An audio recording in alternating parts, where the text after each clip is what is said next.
Hi friends, welcome back to my channel. আমি নন্দিতা, তোমরা দেখছো নন্দিতার ডায়েরির পাতায় আজকে আরও একটি গল্প নিয়ে আমি চলে এসেছি। আশা করি আজকের গল্পটা তোমাদের ভালো লাগবে।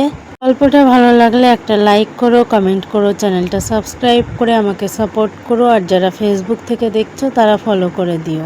চলো এবার ভিডিওটা শুরু করা যাক। আজকে ভিডিওটা শুরু করেছি কিন্তু দুপুরবেলা থেকে। দুপুরবেলায় ছেলেকে স্নান করিয়ে দিয়ে আমিও স্নান করে নিয়েছি। তারপরে এসে রেডি হচ্ছি বলতে একটু চুলটা আঁচড়ে চুলটা বেঁধে নিচ্ছি। আর তারপরে মুখে একটু টোনার ইউজ করছি। আর আমি গুড ওয়াইফসের টোনার ইউজ করি। তো আমি নিজে একটু রেডি হয়ে তারপর ছেলেকে রেডি করে দেবো। ও কিন্তু ওর গাড়ি নিয়ে ঘরে ঘোরাঘুরি করছে, সেটা তোমরা অলরেডি দেখতেই পেয়েছো। ছেলে স্নান করার পর ওকে কিন্তু জামা প্যান্ট পরিয়ে দিয়েছি, আর তারপরে এখন টিপ পরিয়ে দিচ্ছি। আর এই কাজল পরাতে গিয়ে ওর সাথে কিন্তু আমাকে রীতিমতো যুদ্ধ করতে হয়। দেখতেই পাচ্ছ কিভাবে ওকে ধরে বেঁধে টিপ পরানো হচ্ছে। এদিকে দেখো ও কিন্তু পাউডারের কৌটোর ঢাকনাটা খুলে পাউডার ছড়িয়ে ফেলে দিচ্ছে। ও কিন্তু সবসময় এরকম অ্যাক্টিভ থাকে। ওকে কিছু করতে হলে ধরে বেঁধে করতে হয়, জোর করে করতে হয়। ওর ইচ্ছার বিরুদ্ধে গিয়ে কিছু করা মানে ভীষণ একটা ব্যাপার। তো দেখো ওকে কোলের মধ্যে বসিয়ে নিয়ে ওকে কাজল পাউডার দিয়ে দিলাম। তো এরপরে আমি একটু সিঁদুর পরে নেব। তারপরে দেখো আমি চলে আসলাম এদিকে। যেহেতু এই শোকেসের মধ্যেই আমার সিঁদুরের কৌটোটা থাকে, তাই শোকেসের আয়নায় দাঁড়িয়েই আমি সিঁদুর পরে নিচ্ছি। আমি এখন গুঁড়ো সিঁদুর পরছি, তবে মাঝে মধ্যে লিকুইড সিঁদুরও পরি। রেডি হয়ে চলে এসেছি এখন পুজো দিতে। আর আমার সঙ্গে সঙ্গে কিন্তু আমার ছেলেও এসছে, কিন্তু সবসময় আমার সঙ্গে সঙ্গে থাকে। আর এই যে দেখো আমি পুজো দিচ্ছি, ও কিন্তু পুজো দিতে চলে আসে আমার সঙ্গে। ওকে কিন্তু সবসময় কিছু না কিছু কাজ দিয়ে রাখতে হবে, না হলে এদিক ওদিক করে দেয় সব। আর এখন দেখো আমি ঠাকুরের থালা গ্লাস সব সাজিয়ে দিয়েছি, তারপরে ও আমাকে হেল্প করছিল। আর আমি যখন ফুলগুলো সাজাচ্ছিলাম তখন ও কিন্তু হাতে ফুল নিয়ে সাজাতে চাইছিল। আর ও যদি এগুলো করতে চায় না, আমি কখনো ওকে বারণ করি না। তো এই যে দেখো ও উঠে দাঁড়িয়ে ঠাকুরকে ফুল দিচ্ছে। এভাবেই কিন্তু আমাদের মা ছেলের দিন কাটে। একসঙ্গে কাজ করি, আমরা সবসময় একসঙ্গেই থাকি। আমরা দুজনেই খুব এনজয় করি। তবে মাঝে মধ্যে আমার একটু মাথা গরম হয়ে যায়, যখন ও অতিরিক্ত দুষ্টুমি করে তখন আর সহ্য করতে পারি না। মাথা গরম করে ওকে একটু বকে দিই। আর এদিকে দেখো আমি ধূপকাঠিগুলো ধরিয়ে নিচ্ছি। আর আমার ছেলে কি করছে সেটা একবার তোমরা দেখো। ও ঠিক এতটাই অ্যাক্টিভ যে ক্যামেরা অন করে আছি তার জন্য ও এরকম করছে এমনটা কিন্তু নয়। ও কিন্তু সবসময় এরকম অ্যাক্টিভ থাকে। আর আমি কিন্তু সব কিছু সাজানোর পরেই তারপরে প্রসাদ দিচ্ছি থালায়।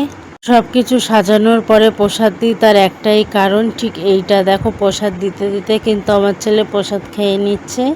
প্রসাদ খেয়ে ও কিন্তু চলে গেছিলো। তারপরে আমি যখন বললাম যে তুমি নমস্কার করলে না, তখন আবার চলে এসছে নমস্কার করতে। পরে ও কিন্তু দাঁড়িয়েছিল।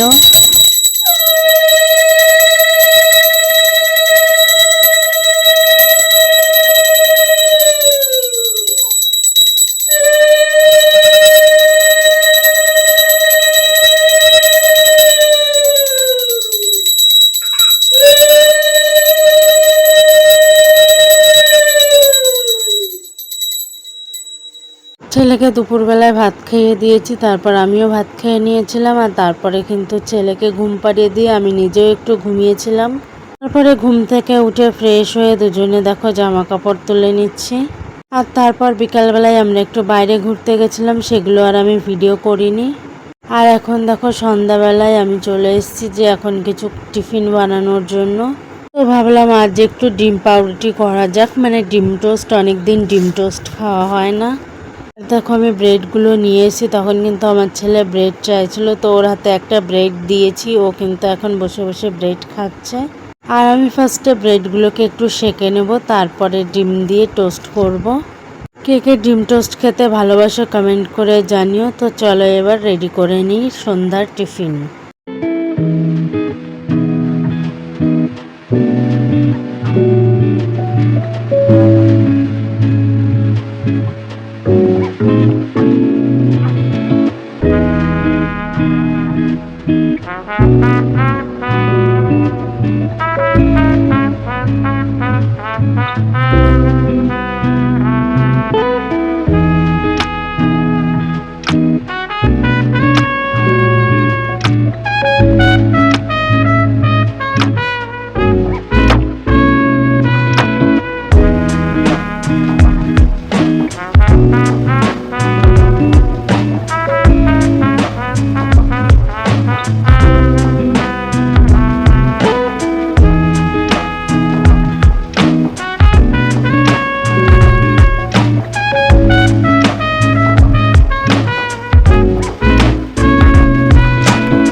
দেখো ব্রেডগুলো সেঁকতে দিয়ে আমি কিন্তু এখানে একটু পেঁয়াজ কুচিয়ে নিয়েছি।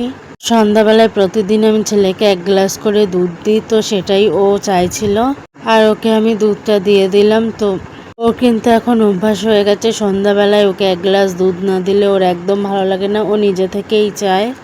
মানে আমার যদি একটু দেরি হয় তো ও নিজে থেকেই চায়, তো ওকে দিয়ে দিই। আর ওই যে দেখো অর্ধেকটা ব্রেড ও খেয়েছে আর অর্ধেকটা আমি সেঁকতে দিয়ে দিয়েছি। তো ব্রেডটা কিন্তু ও খায়নি।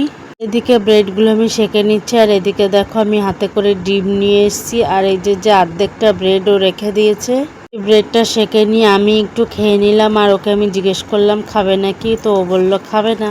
এবার দেখো আমি ডিমটা ফেটিয়ে নেব।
দেখো অর্ধেকটা ডিম দিয়ে তার উপরে দুটো ব্রেড দিয়ে আমি কিন্তু এখানে উল্টে পাল্টে ভেজে নিচ্ছি।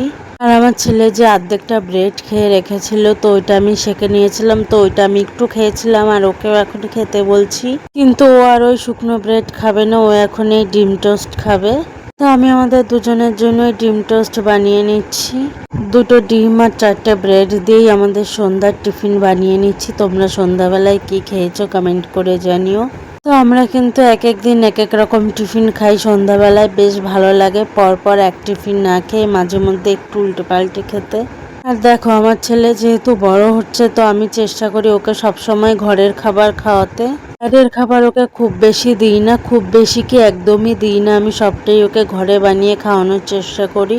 যখন খুব বায়না করে তখনই একমাত্র বাইরের খাবার দেওয়া হয়। আর বাইরের খাবার বলতে আমরা শুধুমাত্র বিস্কুটটাই খাওয়াই ওকে, এছাড়া সমস্ত কিছু আমি ঘরে তৈরি করেই ওকে খাওয়াই। এতে করে ওর শরীরটাও ভালো থাকে আর আমিও নিশ্চিন্ত থাকি।